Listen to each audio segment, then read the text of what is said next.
చెప్పేటి శ్రీరంగ నీతులు చేసేటి లత్కోర్ పనులు. ఈ సామెత ఏపీల చేతులు కలిపిన కూటమికి సరిగ్గా సూట్ అవుతుంది. ఇన్ని రోజులు సామాజిక న్యాయం అని కథలు చెప్పిండ్లు. ఆయనతో ఎలక్షన్లు దగ్గర పడంగానే సూట్ కేసులు తీసుకొని పెత్తందారులకు టికెట్లు ఇచ్చిండ్లు అని అంటున్నాడు పోతిన మహేష్. ఎందుకు సామాజిక న్యాయం పాటించలేదు అని భారతీయ జనతా పార్టీని, తెలుగుదేశం పార్టీని, జనసేన పార్టీని సూటిగా ప్రశ్నిస్తా ఉన్నాం. అదేంది సార్, రోజుకు 3 సార్లు సామాజిక న్యాయం అని జపం చేస్తారు, వాళ్ళు పాటించకపోవడేంది? బ్రాహ్మణ వైశ్య సామాజిక వర్గం వారికి టికెట్లు ఎందుకు కేటాయించలేదు?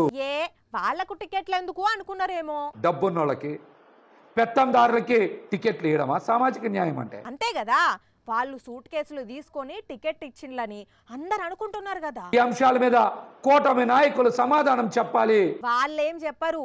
గట్టిగా అడిగితే ఆ చంద్రబాబు ఉరికొచ్చి సమాధానం ఎవరు చెప్పాలి? అమ్మమ్మ మొగుడా అని అరుస్తాడు.